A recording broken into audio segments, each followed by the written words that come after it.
हिंदवी स्वराज्याचे सरसंस्थापक छत्रपती शिवरायांना मानाचा मुजरा करतो। भारतीय राज्यघटनेचे शिल्पकार भारतरत्न डॉक्टर बाबासाहेब आंबेडकर यांना मानवंदना अर्पित करतो। टॉरल इंडियाच्या सुपा येथील अतिशय आधुनिक आणि अद्ययावत अशा प्लॅनच्या उद्घाटन प्रसंगी मंचावर उपस्थित असलेले जिल्ह्याचे पालकमंत्री राधाकृष्ण विखे पाटीलजी, राज्याचे उद्योग मंत्री आमचे मित्र उदय सामंतजी, महाराष्ट्र विधान परिषदेचे सभापती प्राध्यापक राम शिंदेजी,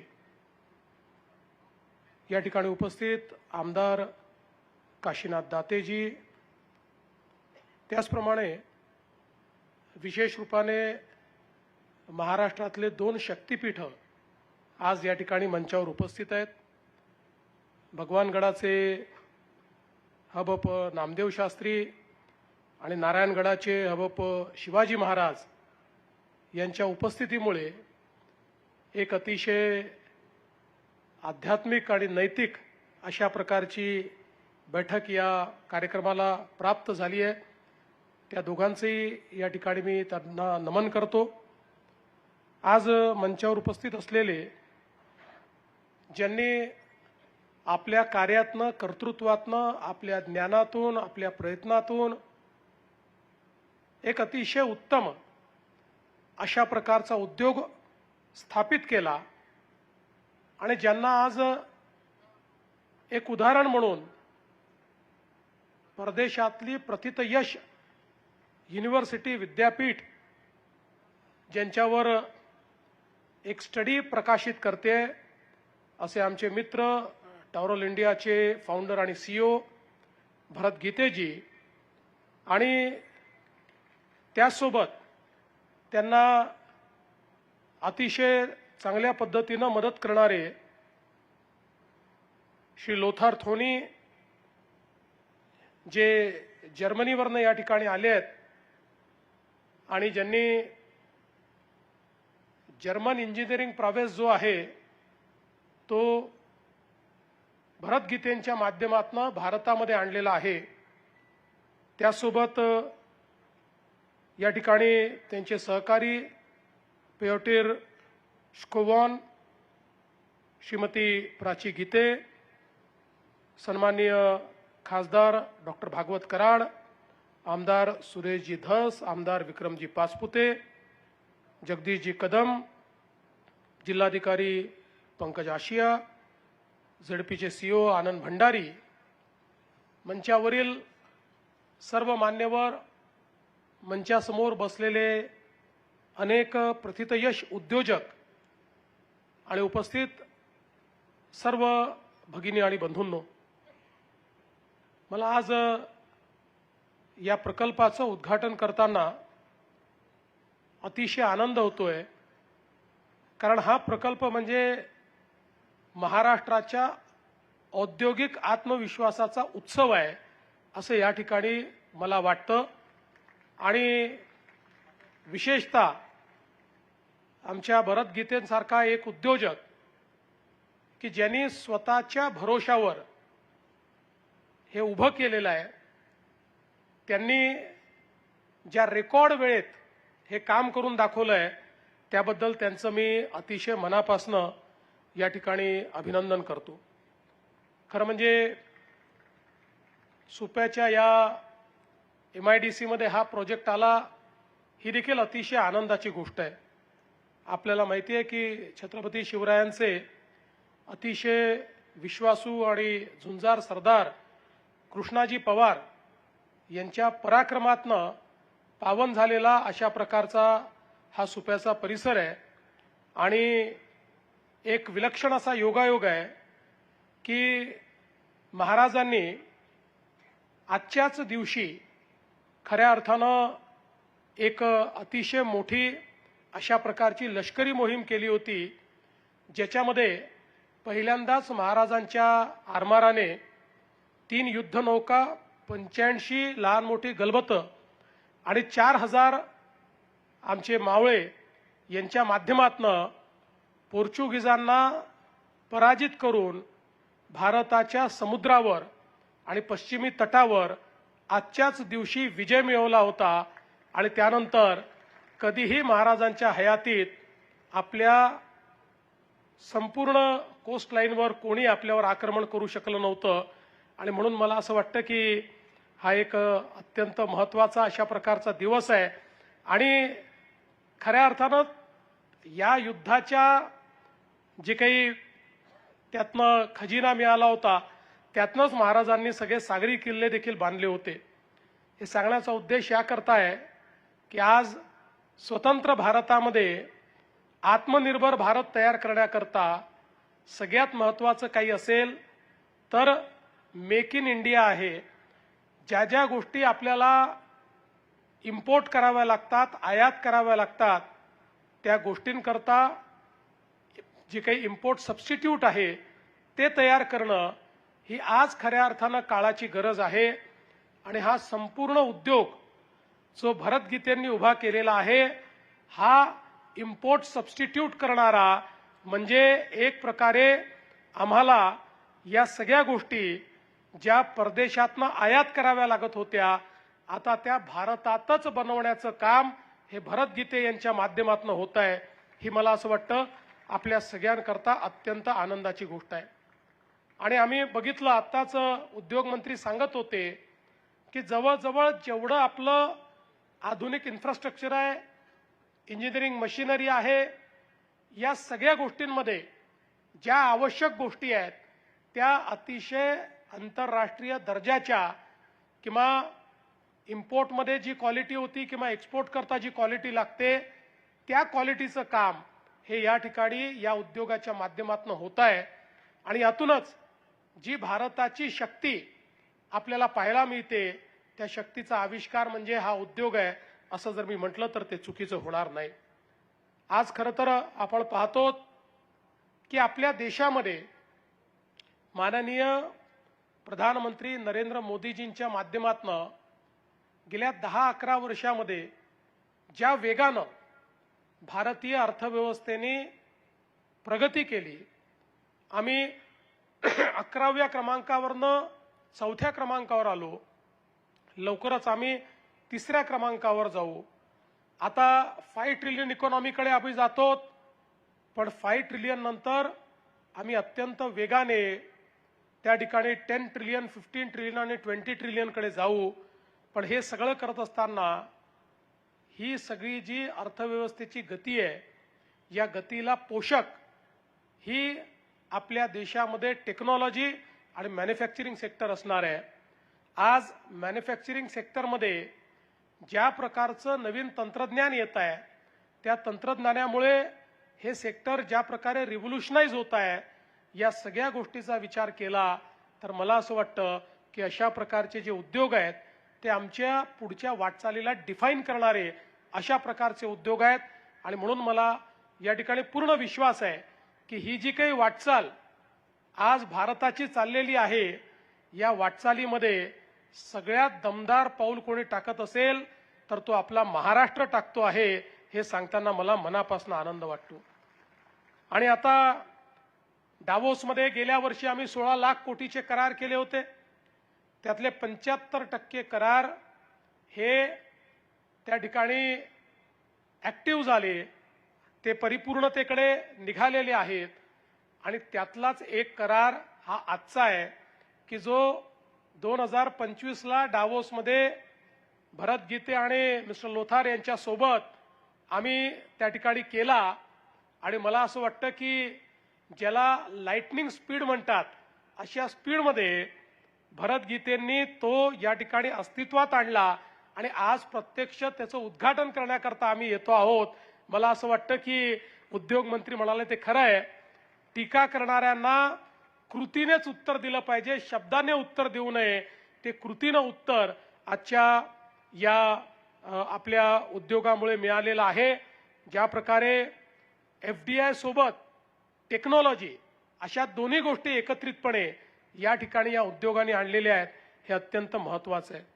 आणि मला सांगताना आनंद वाटतो की ज्याचा उल्लेख भरतने केला, आम्ही हा प्रयत्न केला की महाराष्ट्रातलं जे काही औद्योगिक प्रगती आहे ही एक प्रकारे लॉपसाइडेड होती.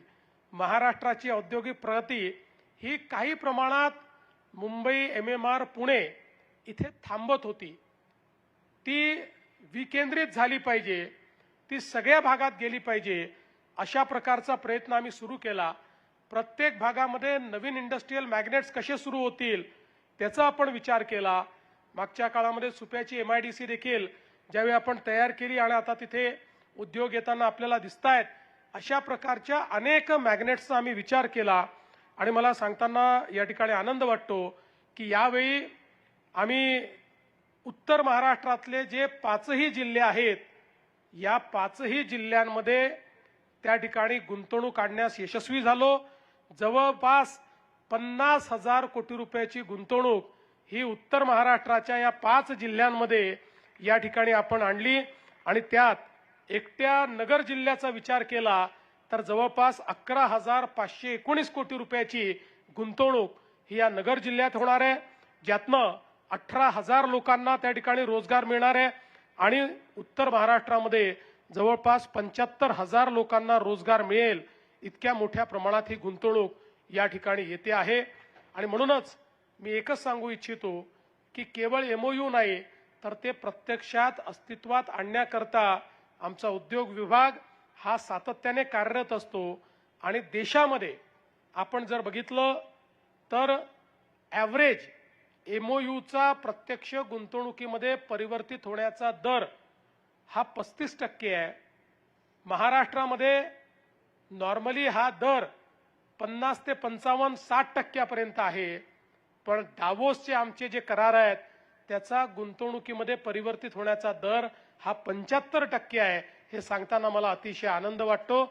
आणि जे 25% होत नाहीत त्यातलं आम्ही जेव्हा स्टडी केला त्यावेळेस असं नाही की ते सिरियस नाही आहेत, पण काही ना काही जिओपॉलिटिकल हेडविंड्समुळे त्यांना गुंतवणूक करणं कठीण जातं, परिस्थिती बदलते, कधी कधी कुठल्या देशाशी आपले ट्रेड बॅरियर्स तयार होतात आणि त्यातनं त्यांना ती गुंतवणूक फायद्याची राहत नाही. आणि म्हणून मला असं वाटतं की मोठ्या प्रमाणात आज महाराष्ट्र जो आहे हा गुंतवणुकीकरता एक अत्यंत महत्त्वाचं अशा प्रकारचं स्थान झालेलं आहे. आज भरतनी सांगितलं की 10 कामगारांपासून त्यांनी उद्योग सुरू केला, आज 1000 कामगारांपर्यंत पोहोचलाय आणि लवकरच 3000 कामगारांपर्यंत हा उद्योग या ठिकाणी जाणार आहे. त्यामुळे डिफेन्स असेल, रेल्वे असेल, ऊर्जा असेल, एरोस्पेस असेल, हेल्थकेअर असेल, मरीन क्षेत्र असेल, या प्रत्येक क्षेत्रामध्ये ॲल्युमिनियम फोर्जिंग हे अत्यंत महत्त्वाचं ठरतं. आणि त्या प्रत्येक क्षेत्रातलं काम हे टॉरल इंडिया या ठिकाणी करते.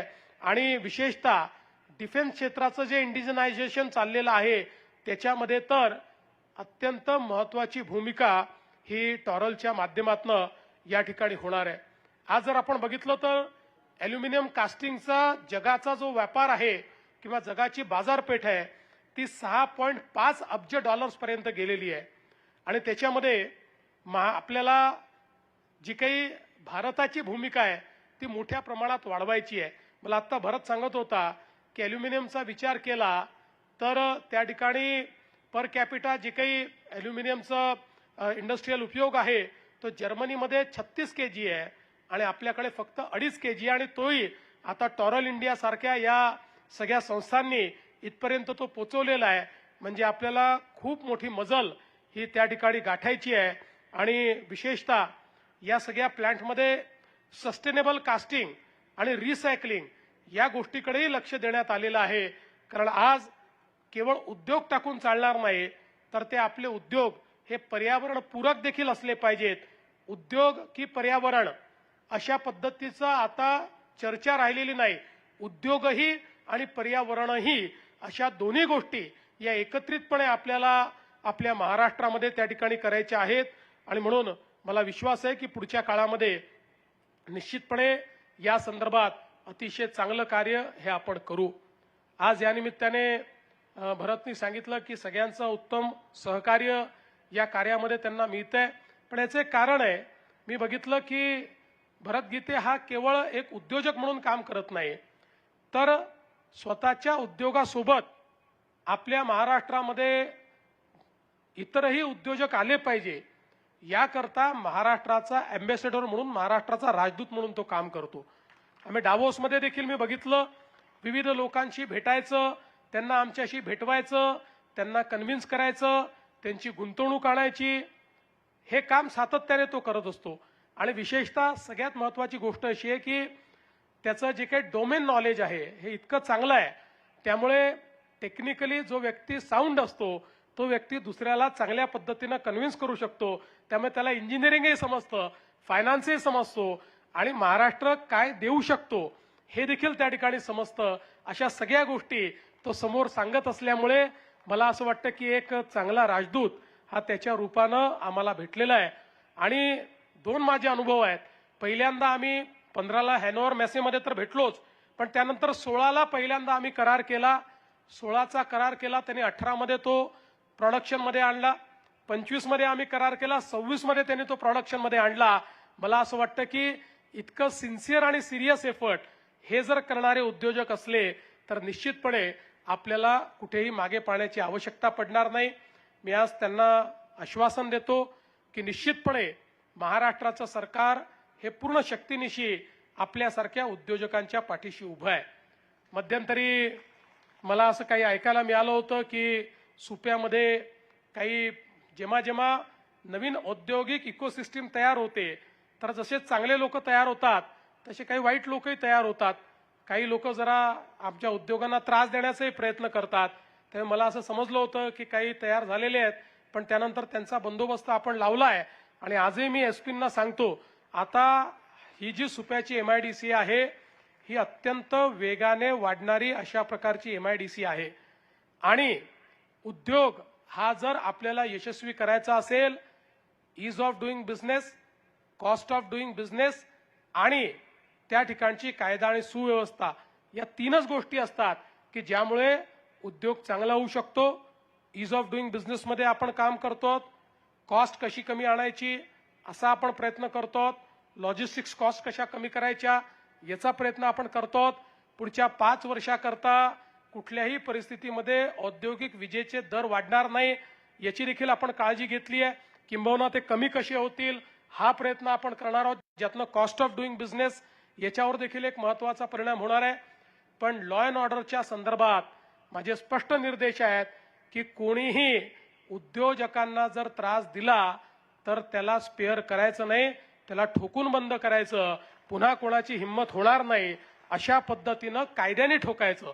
ठोकायचा अर्थ लोक वेगळा लावतात, कायद्याने त्याला ठोकून अत्यंत ताकदीनं या ठिकाणी छोट्यातल्या छोटी घटनाही सिरियसली घेऊन उद्योजकांना योग्य प्रकारे काम करता आलं पाहिजे. समजा एखाद्या उद्योगात काही अनएथिकल प्रॅक्टिस असतील तर लोकांनी रेग्युलेटरकडे गेलं पाहिजे, रेग्युलेटर त्याच्यावर कारवाई करेल. पण झुंडशाही, गुंडशाही ही कुठल्याही उद्योगात, महाराष्ट्राच्या कुठल्याही MIDC मध्ये मी खपवून घेणार नाही हा संदेश मात्र या निमित्ताने निश्चितपणे मी देऊ इच्छितो. आणि मला विश्वास आहे की जोपर्यंत भरत सारखे उद्योजक आमच्या सोबत आहेत तोपर्यंत निश्चितपणे आपल्या प्रगतीला कोणीही थांबवू शकणार नाही. मी पुन्हा एकदा भरतचं अतिशय मनापासून अभिनंदन करतो, त्यांच्या कुटुंबाचं या ठिकाणी अभिनंदन करतो. संपूर्ण कुटुंब हे त्यांच्या पाठीशी अत्यंत ताकदीने उभं आहे. त्यांच्या कन्येनी मला आज खूप सुंदर ग्रीटिंग या ठिकाणी दिलेलं आहे, त्याबद्दल मी तिचे देखील आभार मानतो की तिने खूप मेहनत करून एक स्वतःच्या हाताने एक सुंदर अशा प्रकारचं ग्रीटिंग तयार केलेलं आहे. तिचंही मनापासून कौतुक करतो आणि या चांगल्या कार्यक्रमाला मला या ठिकाणी बोलवलं त्याबद्दल आभार मानतो. पुढचे अनेक कार्यक्रम असल्यामुळे खरं म्हणजे पालकमंत्र्यांचं, सभापतींचं, सगळ्यांचं भाषण होणं गरजेचं होतं, पण मी म्हटलं ते शेवटी भूमिपुत्रच आहेत, त्यामुळे ते नंतर या ठिकाणी भाषण करतील, मी आपलं भाषण पहिले करून घेतो. आणि म्हणून मी पुन्हा एकदा आपले आभार मानतो आणि माझं बोलणं संपवतो. धन्यवाद. जय हिंद, जय महाराष्ट्र.